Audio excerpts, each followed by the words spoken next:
What is the craziest thing that has ever happened to you in a sauna, Sean?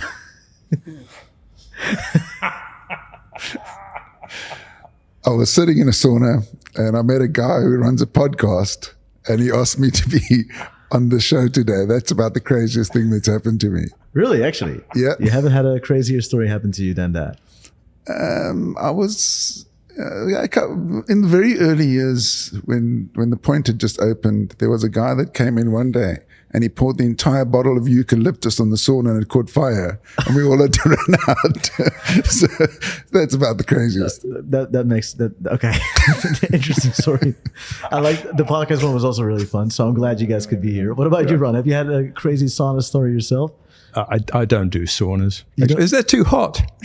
That's the point of a sauna. I know that's the point, but they're too hot for me.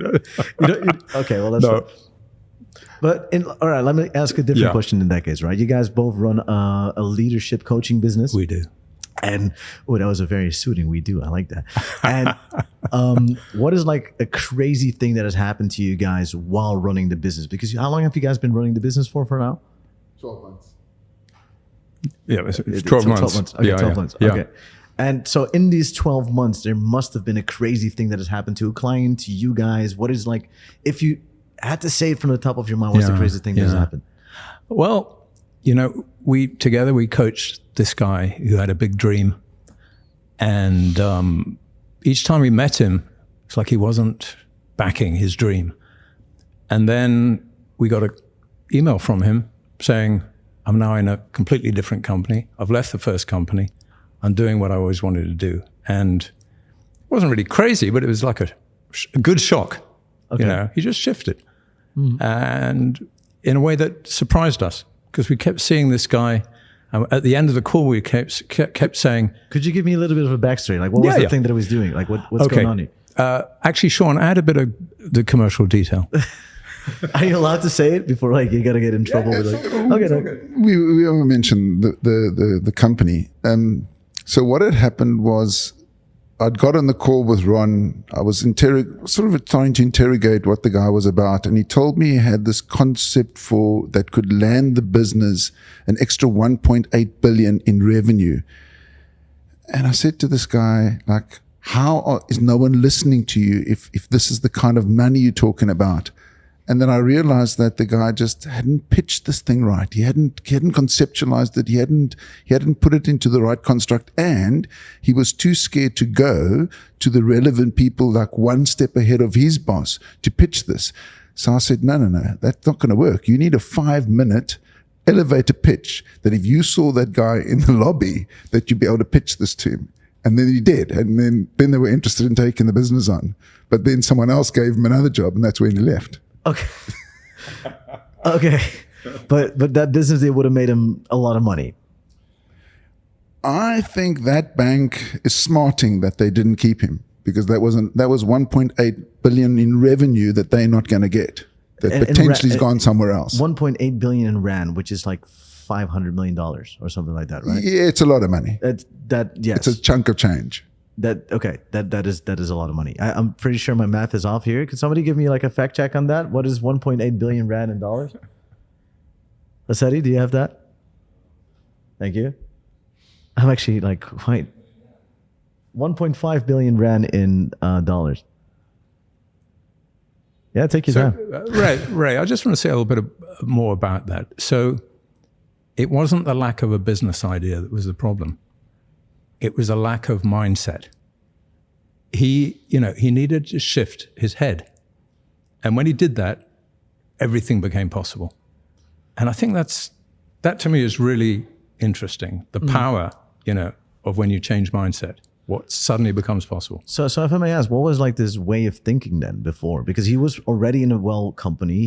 He had a business idea which seemed possible. So how was his mindset not to be able to do anything like that? Well, the bank was structured in silos, and he was technically very strong. So they put him in a technical role. But he was also a great salesperson. But they had salespeople over here, and they had technical people over here, and the two sort of slightly met, and he was bridging the difference. It didn't fit their model. Okay, yeah. And I think as externals, we said, this is fantastic. We validated what he was about, but nobody was listening. Actually, they were listening, but there was this, a culture of silos. And when you're in a culture of silos, it's about a bunch of individuals who think that way in silos. So nothing was going to become possible. And we basically validated him and said, go for it, man. This is powerful. And then there was a period where he was talking to different stakeholders, trying to sell his idea, and it was not happening. And he shifted. But what came first was that if he hadn't shifted the mindset, he would probably have tried to sell to stakeholders and just given up. So give me a bit of a deeper here. Like what is the mindset he had before, and what is the mindset that he shifted into? Okay, I'd say two things. Yeah. One mindset was about himself, and the second mindset was an organizational, cultural mindset. The mindset about himself was, he said to us, maybe I need to go off and study. Maybe I should do an MBA. And it was all external. If I do this external thing, my world will shift. And we both said, you don't need to study more. You really don't. You don't need all these external things. You need to change your head. In fact, the way Sean put it, because we worked together, was back yourself. That simple, back yourself. So that one mindset was he wasn't believing in himself. The second mindset, as I said before, was he was sharing the mindset that was out there. We work in silos. So his environment was basically making him to not believe in himself because, well, yes, they work in silos. That's right, exactly. And what is the mindset you shifted him into? Like you're saying he was thinking more for the company, or like what is like the? Well, it's a little bit of a cliche nowadays, but he was in a fixed mindset. This is where it is, and we got him into a growth mindset, a possibility mindset, and he was kind of seeing himself as, this is who I am, this is how it is, this is my role, and we're saying, challenge your own mindset. Sure. You could grow, you could actually move to a completely different level. He was limiting himself. Exactly. He was thinking that he already came in his zone of comfort and he couldn't exactly. He wasn't challenging himself in that sense. That's exactly it. Okay. So another piece on that is that there was a cultural mindset about hierarchy that he didn't feel he can challenge above that. So in his mind, it was like, this is the job I do. This is my pay grade. This is my station. Did he achieve the highest level for his? He was pretty high. Yeah, he wasn't at director level. I think he was at it would be like a business unit leader. That was his level. So it's fairly high up in the bank. But so culturally for him, you're not allowed to challenge up. That was foreign to him. And we said, but the business needs to know this, because you're knocking on the doors, you're not getting anywhere, and the business doesn't get the benefit of this knowledge you've got of how you can put it together. You need to be more aggressive in how you promote yourself and your career. And one of the things I said to him, I said, you don't work for the company. You work for your CV, you work for yourself. You've got to be able to put your best foot forward. That makes sense. But eventually, he shifted his mind. He came to different. I have two questions I want to go into here. Number one is, how did a person like him end up with you guys? And actually, I actually am just gonna start with that one, and the second one I will pivot into later. How does this person, because he doesn't know he's broken and wants to get fixed, because in his mind he's already at the top of some place, right? Yes. He doesn't know, he maybe has this pitch, but he doesn't really think about it. Why does a sane person in his mind think I need coaching? Or like, how do you end up? Yeah, good question, Ray. So I'm going to say there's maybe two levels. One is what he thought, the reason he thought he was going for coaching, which is, I need to learn some more. The mindset of, I need to study some more. I need an MBA. I need something external. What I suspect beneath that level of self-talk was another level, which went something like, I think I could be more.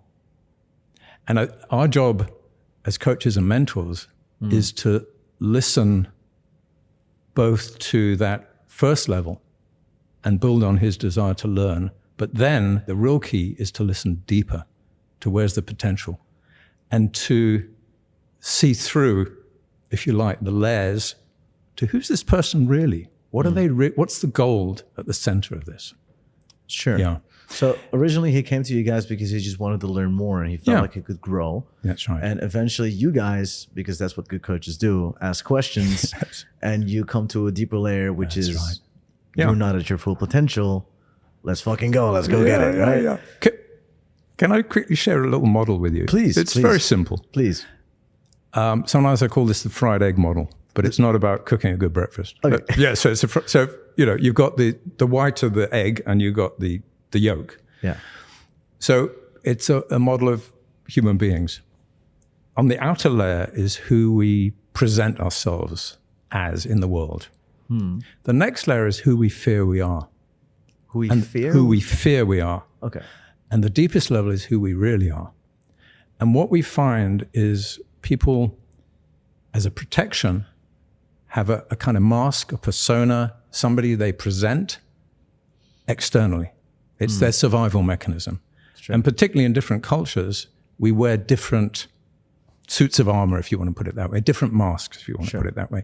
So beneath that layer is fear.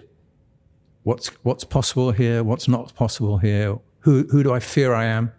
I could give you another example if we've got time. But anyway, but then the third layer is who am I really? And just another way of seeing the story we've just shared with you is, as coach, you want to see through who's he presenting, what are the behaviors, and to not take them too serious. I need to study the MBA. That's all the external layer. Then the next layer is the layer of fears.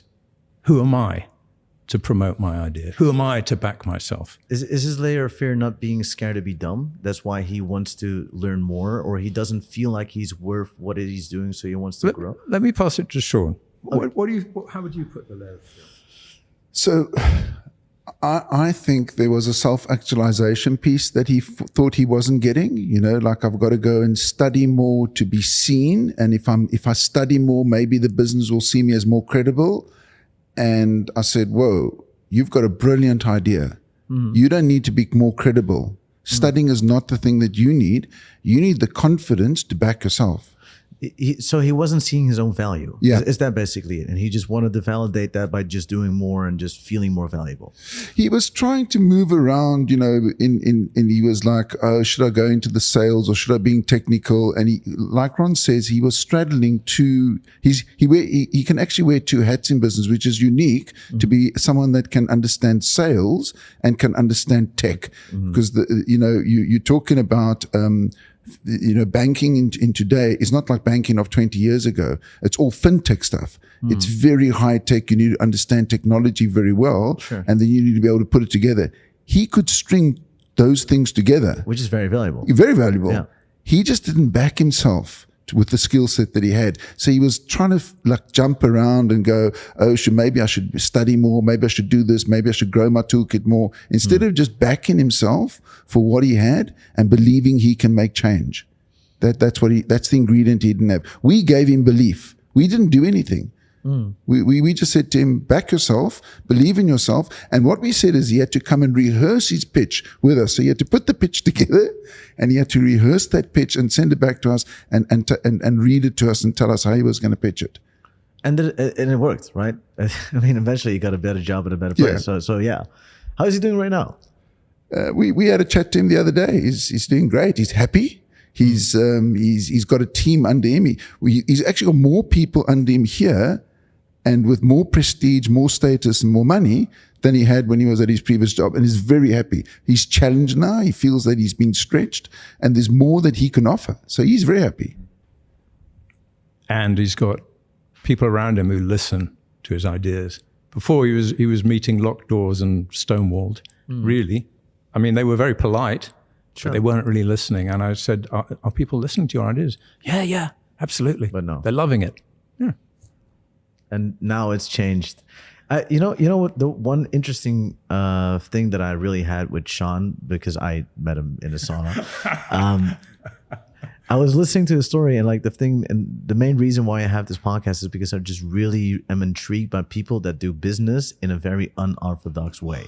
So I was listening to Sean's whole conversation about doing a job in a completely different way. You were talking about focusing on the input instead of the output. And I was just so mesmerized by that because it's just something fresh and something new in this world where everybody is just following the same path on doing business. And I was just wondering, could you elaborate on that? First of all, like, how do you even adopt a very unorthodox mindset on business, and where does this even come from? Just enlighten us. Okay, so I've Where got, do I start? No, I'll come in the middle and then we can go to the beginning if we need to. Sure. So I've got about 20 odd years of executive management experience. I talk C-suite, COO, CEO level, 15 years as a CEO of my previous company. And when I joined that company, I had previously been the MD of a London Stock Exchange listed IT company. And the things that I saw that were wrong in business was that people measure by KPIs. So if you're going to sit and measure people with a set of KPIs, you actually get people only giving you what's going to make them look good to you. So they're going to do what's going to go, what gets me my increase, what gets me my promotion, what sees me as being good. And I said, no, I'm not interested in KPIs in a business. I want people to show up fully. I just want to make sure everyone understands the TLAs, the 3-letter acronyms. Do they? Can we assume that? Well, I don't think we can assume that. No, we can't. No. So can I? Please. So look, I haven't sat in the CEO's seat. I'm a very experienced coach and leadership developer. What I will say is we've spent literally weeks. I've sat with Sean and listened, and I said, "Oh, is that what you do?" And I've used my kind of facilitation skill to unpack what he does, and it's been a fascinating process because Sean's got an unconscious competence. It's like he does stuff, and it's not from a book, and it's kind of common sense, which is very uncommon. And it's been an interesting process. But anyway, let me go to what KPIs are. So key performance indicators.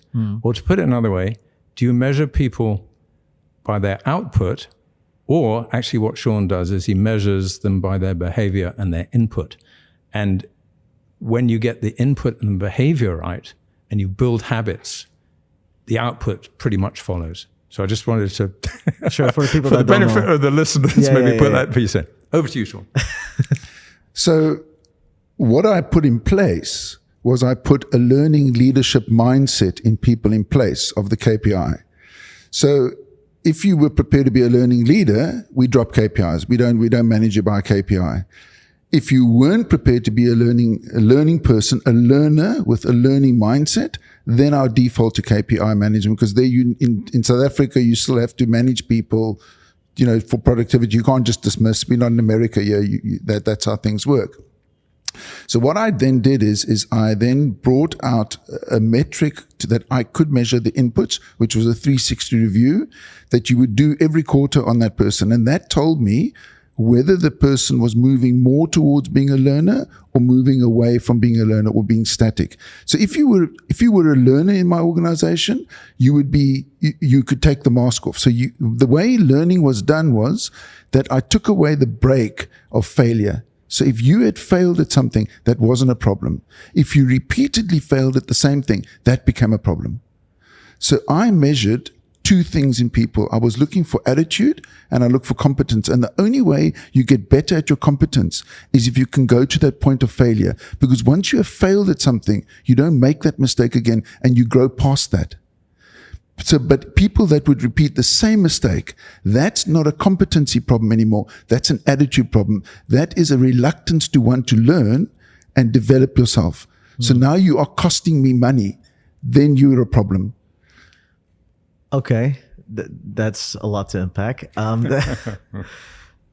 kind of speechless. This is so interesting. How did you come up with this? Like, because you completely look at business in a different way that most people would do. So I say this to Ron all the time. I say, Ron, I am actually lazy. I look for things that are going to make my life easier. So when I'm running an organization, and my company is a company that as a group, is turning over 2.5 billion rand a year. So it's not a small organization, it's a franchise, and there's a lot of moving parts. And my own amount of employees is in excess of 1,000 employees. I don't want to be sitting with KPIs every day trying to manage these things.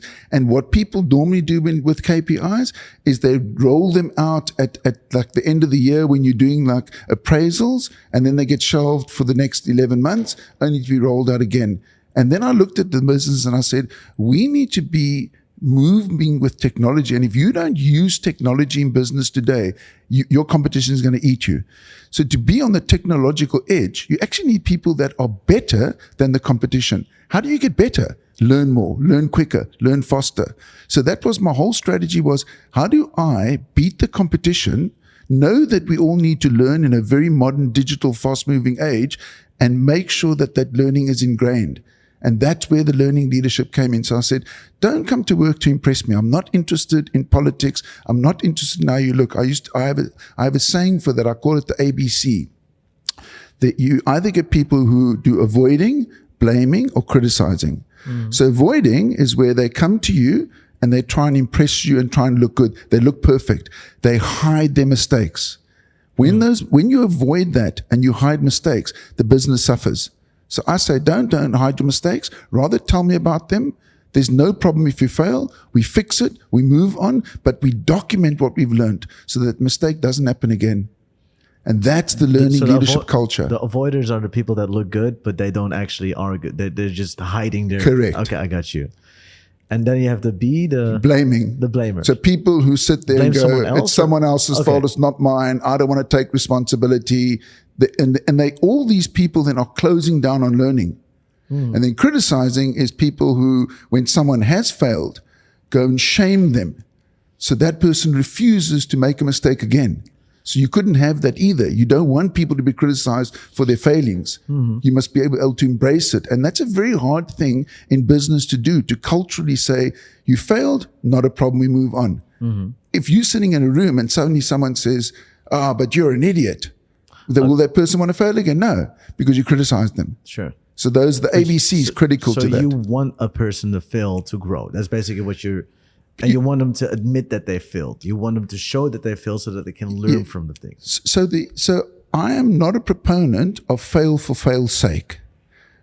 Okay. When people learn, they invariably learn things that they would have failed at that they now don't. But if someone has to fail because that's just the natural process, fail better. Get over it, move on quicker, and then go and make sure the learning's ingrained. That's the trick here. When the learning's not ingrained, then you've got a problem. So these avoiders, blamers, and criticizers, what do you do with them? And do you try to change them? Do you fire them? What do you do with these types of people? So again, I come back to that. The default is you get... There's a book I read once by Liz Wiseman called Multipliers, and it's a fascinating book. It changed my thinking academically about what I was doing practically, that I didn't know how I was doing this, like what Ron calls this unconscious knowledge. Yeah. So Liz Wiseman talks about diminishers and multipliers. And in your business, you want multipliers. The multiplier effect is 3. So if you have multipliers in your business will do 3 times better. If you have diminishers, it's going to do 3 times worse. Yeah. There are diminishers who can become multipliers. So you need to take the guys who are not learners, that are the diminishers, and make them learners, make them multipliers. If there are people who are diminishers and don't want to learn, I flip those people over to KPIs. So it's a bit like gamification almost. I manage people by comparing the one to the other. So if you didn't manage by KPIs in my business, people knew that they were the learners. If KPIs were given to you and people knew you were being managed by your KPIs, you were the diminisher. So there's almost like you're playing people off against each other. Okay. That is... You have a very interesting way of doing things. I must admit. And you do this all based off experience, right? You're just looking around, seeing how you can do things better, and you're just using your creative mind on doing those things. Oh, here he goes. So let me put it into like a problem that I saw in the business when I joined Cash Crusaders that I needed to fix. Sure. We needed to be better at technology. And we are second-hand business. Largely we do second-hand, and then we do new goods as well. Second-hand, to have a point-of-sale system for second-hand is not easy to have. You can get off-the-shelf point-of-sale for new goods. You can't get it for second-hand easily. So I wanted people that were going to be learners and be on the cutting edge, that I could build the best point-of-sale system in the world that I could eventually sell point-of-sale systems. And it wasn't to have a point-of-sale system. It was, I believed I could sell data. When I joined them, I said, I could go back to phone manufacturers and tell them about what type of camera holds its value for the longest on a phone. Because I'm buying the product and I'm selling it again. So I know the price that it sells for, and I know the price that I can buy it for, and I know how long it stays on my shelf. It's a second-hand phone. Sure. So as that phone is diminishing over time, if the phone's value dropped dramatically, I could go to a network and say, 5.1 megapixel cameras on phones just don't work, because when we get it to resell it, we can't sell that. But 10 megapixel cameras work fantastically well, and they diminish very slowly over time. So I wanted to sell data. That was my whole dream. Okay. That is how you got to the point you are right now. That's it. That's correct. Okay. So how did you guys meet each other? Well, we met, I think it's about 15 years ago. Like, if I may, you guys are very different, right? But we are. Yeah. Let me just speak to that a bit. Yeah, so sure. it's been actually interesting. There's mutual respect. Sure. I respect Sean as a CEO who's, not everyone can build a 2.5 billion rand business and develop new technology and have that be your second business. Sean, I think, respects me professionally. I've been doing leadership programs all over the world and with top corporates. And as we've worked together, back to, yes, we are very different. There's a principle here, which is, I think, the power of difference. If you're willing to respect each other and keep listening. And sometimes we struggle to get to a creative idea. And Sean says to me, and I'm almost going, man, this is not... Sean says, be patient. We'll get there. So I think what short circuits creativity sometimes is haste. It's like you want to jump to a solution. And things need to marinate. They need to evolve. And that's actually, so I think that's a rare combo, because he's quite a task-focused, aggressive in a healthy sense guy, but he's also got the emotional intelligence to be patient. And that actually is a very unusual combination. But you seem very calm. You don't seem very impatient, but I guess you are. But well, so no, I'm patient. But with some things, I mean, some of the ideas we've been wrestling with literally for weeks, and Sean gets up at 4 a.m. in the morning. Yeah. And sometimes I'd jump up in the middle. I get my best ideas at like 2 or 3 o'clock in the morning. Okay. So I'd jump up very quietly, not to wake my wife. And I'd punch out some ideas and send Sean a WhatsApp or a Telegram. And I get a response. And I go, Jesus, man, it's 3 a.m. in the morning. What's he doing? Yeah. So, we're developing the mutual patience to wrestle with ideas. I mean, you guys been together now for a year, 12 months. So you guys are very, like, what would you describe your pros to be, and what would you describe your pros to be? So I just have a good sense of, all right, you guys are working together in a team, and what are the things that fill into each other, right? Okay, well, I think first thing is I've been operating in the coaching individuals, coaching teams, and leadership developments for big globals. So I've been in that coaching, facilitation, development space. And I've worked on enough programs with enough top corporates that I know that space. Sean's been working in a very different space. He's been sitting in that CEO seat. I haven't quite done that. I think there's huge benefit in bringing different experience together. There's a syndrome in business of employing mini-me, the clone. There's no creativity in that. So we got different experience. And maybe I think your question wasn't just about experience, it's about style. Character, I guess. Character. What do you bring to the table in business? Sure. But like, what makes you different from each?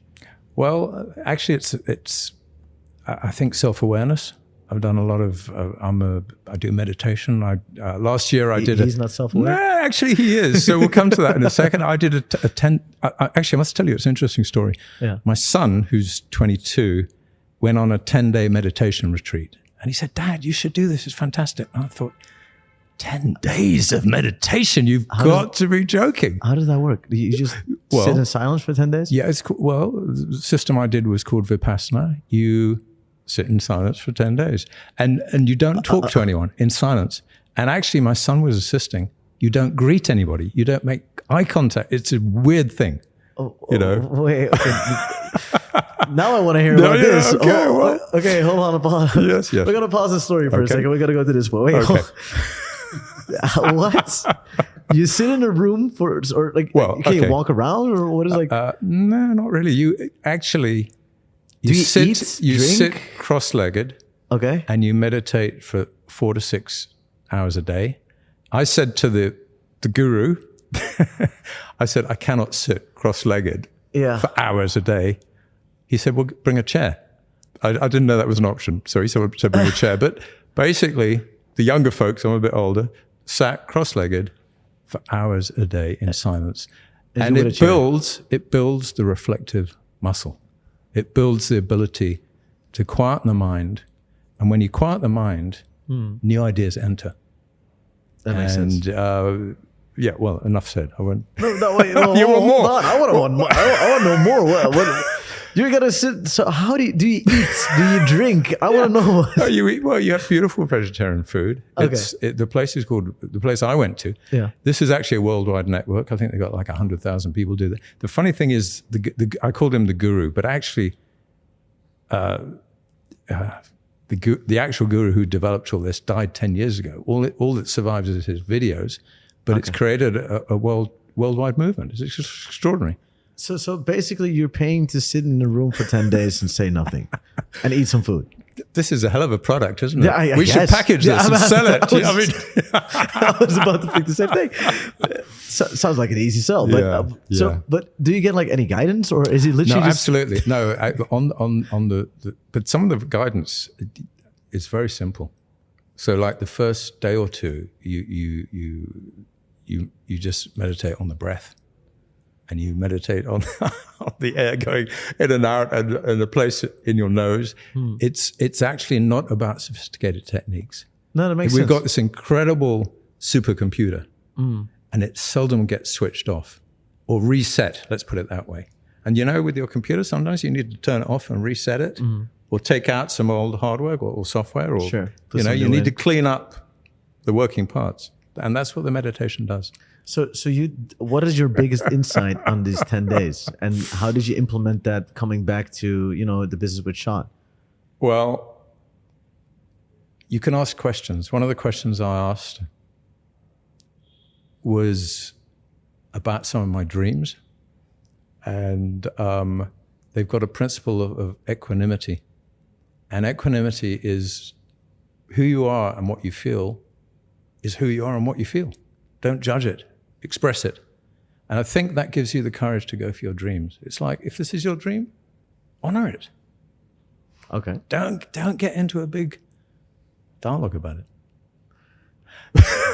So it was a big piece. So yeah, but I'm genuinely interested in stuff like this. Yeah. So what do you think about this whole meditation stuff, Sean?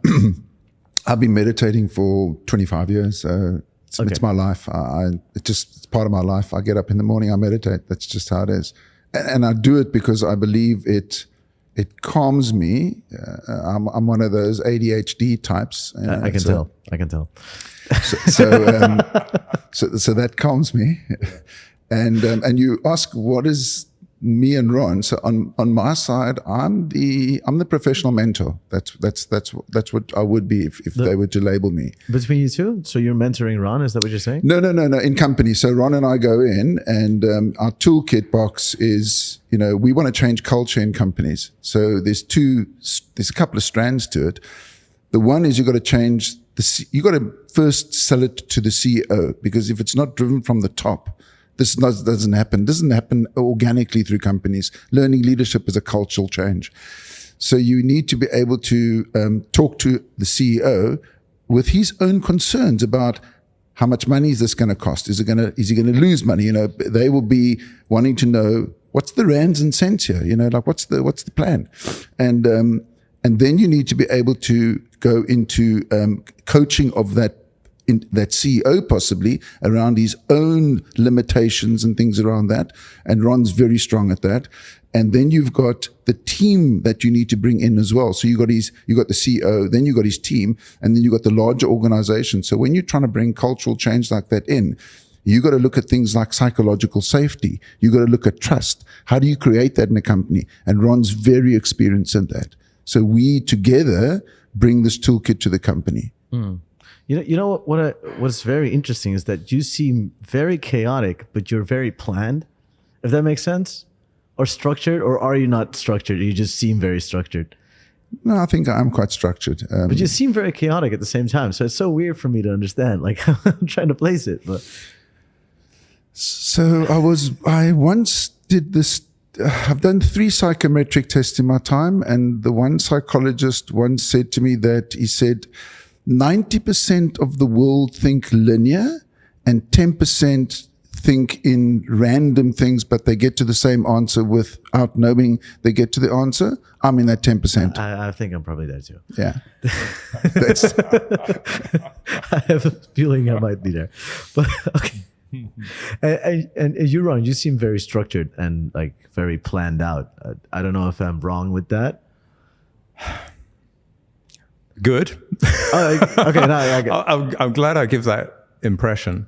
I'm polite and other things. Well, you know? I'm an Englishman, but I'm living in South Africa, and I've got a South African wife. So I've learned to be a little bit more fiery, but I'm a polite Englishman, probably too much. It's for me so hard to hear the accent now. No, like, there you go. Okay. Like, how long have you been living here now? It's 18 years. 18 years. So that's probably why your accent has been South Africanized. Yeah, when I go to England, they say, "Oh, what's that South African accent?" When I'm in South Africa, they go, "Oh, do I pick up an English accent?" How interesting. Yeah. Well, so I'm out of questions for now, guys. Do you have any questions for me, maybe, or things you'd like to know?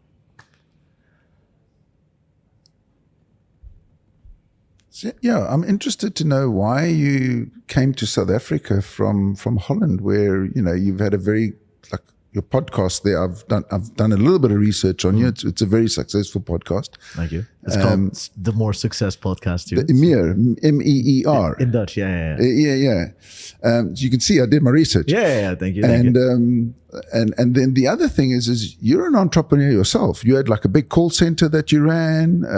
How do you know all this? I do my research. Sure. Okay. Yeah, cool. So you've kind of you've come to South Africa and South Africa, Holland's. If I'm looking at Holland and I'm going, wow, that's where it all happens.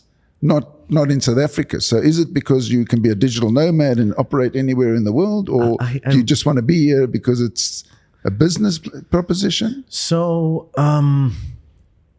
I mean, everybody here works for me, so I can't really say that they're cheap to work with. But I mean, I might as well. So they're listening to me right now. No, so what it is it's a few things. The quality of life here in Cape Town is just way higher than anywhere else in the world I've been to. So that's why I just like coming here and just doing my work. You missed a little part of the story. I just come here a few months a year. I officially live in Dubai for just business reasons. Setting up your business in Dubai, especially when you're doing things online and getting money from all over the place, it's just a lot more nice. Trying to look at what I'm saying here, but that also helps with a little bit of freedom because it's very centered. So if I want to fly to a place for a month or however long, I can just easily fly out and just come back and do whatever. So I did used to have a call center. I used to have an online sales agency. I used to teach people online how to communicate better, have better sales, do whatever, but all in Dutch. So now I'm rolling into an international way of doing it. I'm making, or by the time people are listening, having an online coursing community where I just want to get people all over the world together and learning the secret of life. The secret of life, I feel like you guys know what it is. You're nodding your head no. So, okay, let me just elaborate a little bit. You're probably going to nod yes afterwards.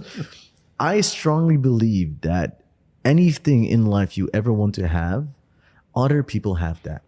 So whether it's love, success, money, power, a person has money and you have to give value to get that money. A person is the love of your life, but if you don't give that love or value back, you won't get that love. Somebody has the key to success, and if you're not valuable to that person, he's not going to give it to you. And that is with anything. If people understand people and understand their own values, they will be able to get anything in life they want. So it's not just sales that I'm teaching these days. I'm teaching people how to be more valuable, how to see their own values a lot better, how to understand people to give them their value.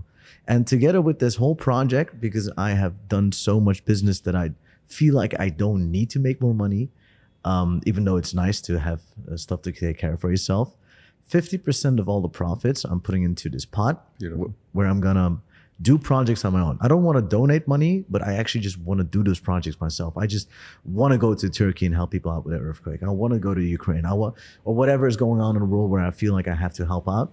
That is what makes me happy, giving back. So I am trying to help a lot of people out to understand the secret of life. I want to make them as successful and happy as they possibly can be. And at the same time, use their money to help a lot more other people that they're basically doing it for themselves. So there's my short answer for you. Beautiful. Can I respond? Sure. That's a beautiful philosophy. Thank you. And it's, I guess, if to name it, because as a coach, I have names for all these things, it's an abundance mindset. Sure. Contrast a scarcity mindset.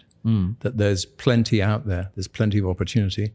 And what I know is when we come from an abundance mindset, a bit like the earlier story, when you see opportunity, there's opportunity that you wouldn't even seen before. So I think it's a great mindset. The other thing I would say is when I walked into this office, and we've known each other, for an hour? Sure. But I felt at home. It's like you welcomed. There was something about your energy. And was almost like, how would we bottle this, or what's this guy about? And Sean said, I met this guy in the sauna, and he's asked us to do a podcast this week, and I'm going, what? So you trust your instincts. I think that's great. Something I'm doing, which I've just started, on the theme of giving. It's a beautiful project in South Africa called Partners for Possibility, set up by a lady called Dr. Louise van Ryn. And what you do is you partner with school principals and you go on a journey with them. And it's interesting, you're not a teacher, you're not a mentor, you're not even a coach. You're a journeyman or woman with this person as they look to, how can I improve my school? And this is a big project now. It's impacting, I don't know, certainly thousands of pupils. I think it might even be 10,000. So any person could just join here? And so actually it needs to be sponsored. It's highly structured. It's done very professionally. It's got all kinds of awards. But I think the reason I'm sharing this, I think it's about contribution, but also I think the energy we bring to things has a huge impact. We don't always have to have wise words or fantastic new models, but that energy, that spirit, that, what do you call it? Secret of life that we bring to people actually has a huge impact. So I don't want to say that what you're doing is the same as, but I think maybe they're parallel tracks. It's like in some way. We're not going to compare who's doing what better, right? No, we won't do that. If anything, like any person that is doing something more than for himself, that is just worth mentioning. We're getting applause here, sure. Yeah. But anything that's just made for more, you know what I mean? It just is worth sharing, because I feel like saying these types of things, I want to document it too, and not because I want to have more views, but I just want to inspire more people to do the same. If you can inspire one more person to help another person out, that will just create so much more of a ripple effect. Yeah. So I think the thing I wanted to add, so we've covered a lot of territory, haven't we, from meditation retreats and whatever, the secret of life. But I just actually want to bring it back a little bit. So what I like with Sean is he's got a process, he's got a structure to what he does, and it's different. That's But why actually, but there's another piece, sure. which is who he is. And what I've seen is he's a kind man. Sometimes the gloves come off, and watch out. But there's also kindness and heart. And I think whatever structures or new models we talk about in business, there's still the humanity piece. And actually, if there's any reason to go off and meditate and such like, it's to kind of get in touch with yourself and your whole being. It's not all about process and structure and all these fancy things. I think it's the being you bring, and you know about that because I can see that in you. Cheers. Okay, cool. Sean? Yeah, look, this conversation started where there was a guy in the sauna who had a problem with his staff, and I just volunteered, what I thought he should do, and I wasn't even asked. So my whole thing is I like helping people. It's that thing in the sauna was just to help a guy that I thought was having a problem. And look what kind of opportunity it brings you. But that's the beautiful thing about just giving without expecting anything back. You see how the universe works and just gives you things back. Like it's insane. Enough said, right? Yeah. I'm grateful that you gave us this opportunity, and I'm just glad to have met you. Yeah, likewise, both of you guys. I really enjoyed this conversation. I wasn't expecting to. No, likewise. Like honestly. Yeah, cool. I don't have a way to end this off yet. So I have to be creative. What would you guys consider to be a cool way to end something like this off? Like should we like back in the day in my Dutch ways, I used to have like this one saying that I start with and one way to end off with, but I really don't have a way to do that yet. But all right, let me just do one thing. I want from both of you guys, a lot of young people are listening, right? A lot of young entrepreneurs, people that want to start, they are listening right now. If you could just give 2 sentences that would change this person's life, what would it be? I'm going to ask it to both of you. So first you, Ron, then you, Sean. 2 sentences. It can be 3, by the way. Don't feel limited. But I'm going to start with 5 because it's a quote I want to share with you. Then I'll come to the 2 sentences. Okay, yeah, sure. So here's a quote that I love from a guy called Eric Hoffer. And he says, in times of change, the learned find themselves beautifully equipped for a world that no longer exists, whilst the learners inherit the earth. And I think that's a beautiful spirit about why learn, because we want to inherit the earth. And my 2 sentences, well, let me go back to what the guru said to me, the equanimity, what you believe in or what you that thought, that passing positive thought or energy that you have, own it. And I'm going to borrow one from Sean, actually, and then back yourself. So, own that spirit, own that dream, and back yourself. I like that. Over and out. Yeah. So I consider myself to be a futurist in business. I like to think sort of 10 years ahead. These were 2 great sentences, by the way. No, I'm kidding. So more than 50% of the workforce today are millennials. And this is the first time in history that there are 3 generations at work. There are boomers, there's Generation X, and millennials all in the workplace. And if leaders don't understand how to lead in a new world, they will struggle to manage those people. So learning leadership is a very good tool for people to be able to manage millennials and the new workforce that's coming in. Okay, I have one question to follow up on that. For any young person trying to be a good leader, what would your advice be for them? How can they start being a better leader? Be human. Be human. Be human. These last 2 sentences are turning out to be quite long. Yeah. So I think what I want to say to young folks is be ambitious, expect results, but I want to temper it with something which you learn over the years, and be patient. Because sometimes, particularly in South Africa, I see people racing up the ladder and they don't build strong enough foundations. So you need to be ambitious, but be patient to really get the solid experience. I would say that. So you're saying expect results, right? But don't you get I partially agree with what you're saying. But imagine if you're somebody that's very ambitious, expecting very big results, but actually expecting them and not hitting them.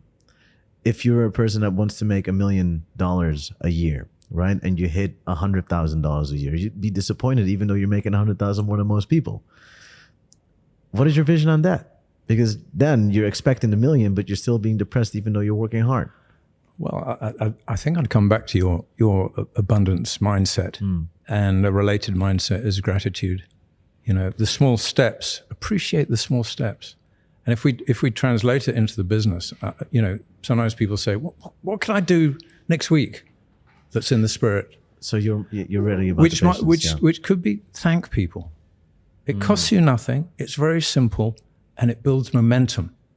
So thank you for doing that. And then the person feels noticed, and then there's a little bit more momentum. I would say to that person who didn't shoot the lights out and make their $1 million, be grateful, celebrate what you have, because then you're going to feel a lot more energized about your next steps.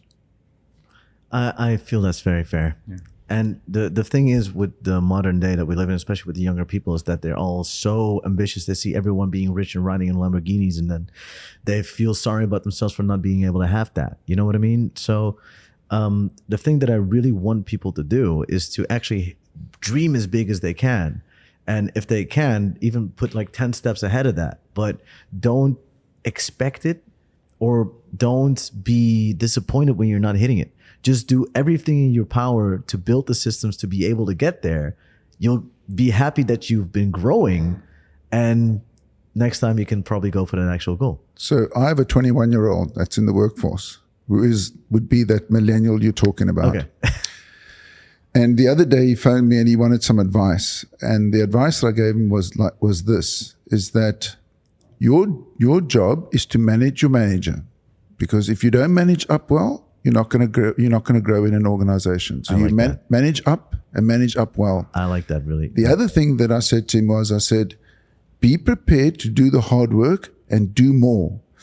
It's never the average person at 90%. We are all the same. So the analogy I used with him is, when you have someone that can run the 100 meters in 10 seconds, a very small portion of the world can do that. That can run the 100 meters in 11 seconds. There's hundreds of millions of people that can do that. So my advice to him was, do more and stand out. You've got to do 10% more than the person next to you to be 100% better. And that's what I said to him. I said, if you can run the 100 meters in 10 seconds, that's only 10% better than 11 seconds. But you stand out entirely from the pack. So it's about doing more and being 10% better than everyone else. And that way you're seen to be 100% better. I really like that. That is very great. Guys, I want to thank you for coming out. Even though it was kind of chaotic at the start, but we figured it out. Microphones were falling apart and everything was happening. I really appreciate you guys taking the time to come sit on this couch and having a talk with me. Pleasure, Ray. I'm genuinely genuinely very interested in everything that you guys told me. I will probably listen this back twice too, just on hearing it back. You guys have a very interesting mindset, and I'm very glad I went to that sauna one day. Guys, thank you for listening. Thank you for watching. Thanks so much, guys. And if you guys want to learn more about Sean and Ron, what camera am I supposed to be looking at? That one? This one? Oh, again. Either way, it's all good. Please look in the description. Look down below if you want to have a contact with them, guys. If you want to get in contact, get leadership coaching. Yeah, or get your business. Our business is called Connected Leadership, but we'll get the details. Okay. Business is called Connected Leadership. We'll get the details to you. That's great. It will be all down in the description. If you want to set up your business in a better way, I guess you can call Sean, huh? Right? Absolutely. We will change culture in organizations that you will 10x your business. Sure, he can guarantee that. By the way, if it's not the case, you'd probably get your money back. So just have a look. Message them down below. Thank you guys for listening, watching, subscribing, and I don't have anything else to add. Lassetti, do you want to say a cool word? What's the word of the day? Success. Great. That is the word for today. Success. Everybody enjoy sex. Have a lot of success. All right. That's it. Thank you.